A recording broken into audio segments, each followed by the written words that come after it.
Hi, I'm Chuck Chvala, former Senate Majority Leader. And I'm Scott Jensen, former Assembly Speaker. And we are the Insiders. So Scott, the Republican fall agenda, is it good? Does it mean anything? Is it helpful? Is it doing anything for Wisconsin? Where do you come down on that? You know, traditionally when Republicans have been in charge of the legislature, they spend the first 6 months of the odd numbered year building a state budget. And then in the fall session, they really focus on some major policy issues.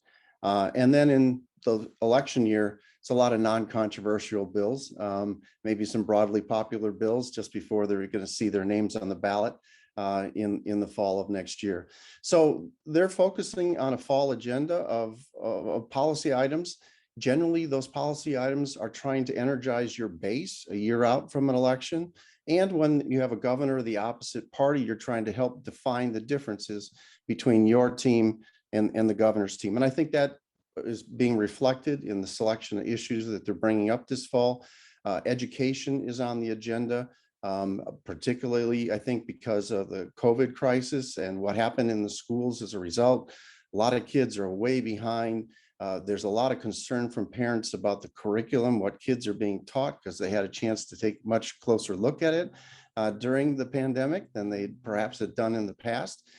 So you've got a lot of parents who are very interested on the curriculum side on education. So they've got a number of bills in that area. And then secondly, election security is clearly an issue that has energized the Republican base. That subject's going to keep coming up this fall, and hopefully we'll get wrapped up before the year is done, so that people have some confidence in the next set of elections. So I think that's what they're going to try to get done in this fall session. Then next year, pivot to more non-controversial, broadly supported bills. You know, I think that the Republicans have a problem, because firing up your base in the Republican case is driving away the suburban women that they need to be able to win elections, to win that marginal election, to get over the hump, and to be able to win statewide elections. And if maps are redrawn, also to make sure that you keep your majorities, especially in the Senate. And so to talk about curriculum, when most people know, and certainly women who are watching their kids going back to school and have real problems, to be concerned about critical race theory, when in fact parents know that it's math, science, reading, writing, all of those things. To focus on that, when you just passed a budget where we had a historic opportunity to make a generational investment in education, and the Republicans said no. Getting to the point where districts are having a hard time hiring teachers. Yes, education is on their agenda this fall, and it's going to be starkly obvious to all people, but particularly the suburban women that Republicans need, that Republicans are not addressing the real concerns. That's really the problem. The other thing is election security. People know we have real elections.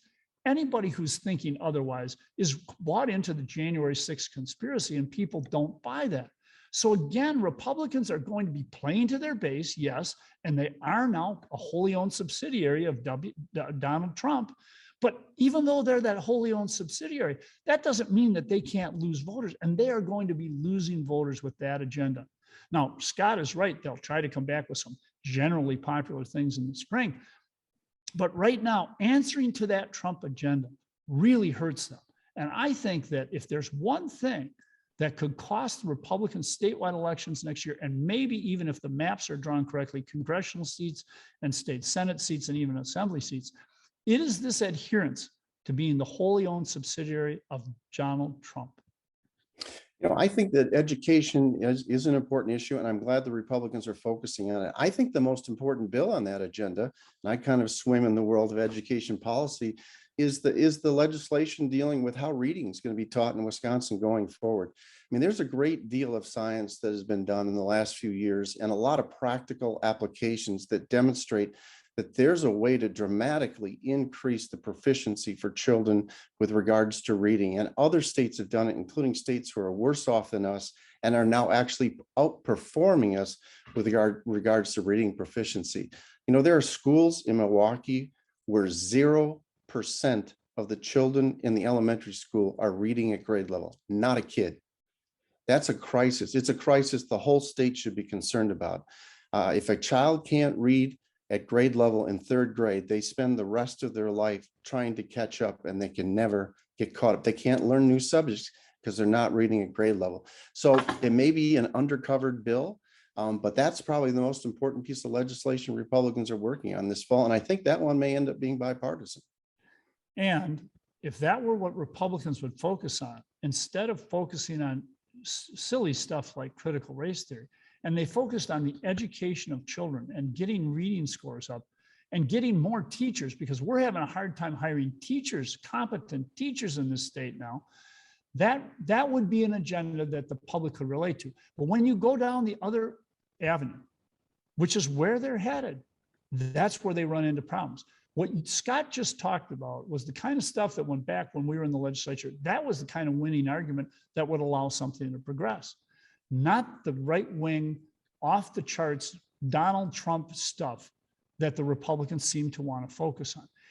If Republicans focus on real issues that matter to parents, fine. But if they go after the fall agenda that Scott articulated with two major areas where they're going down the rabbit hole, that is going to be something that is going to put people off, and it's going to lose them the moderates and the women in the suburbs that they need to win elections. So I think let's watch this fall agenda, but right now they're not on the right track. They're not following the suggestion that Scott just gave them. Well, we'll see. And there's a lot to come in this session, and a lot to come next year as well. I'll see you next time.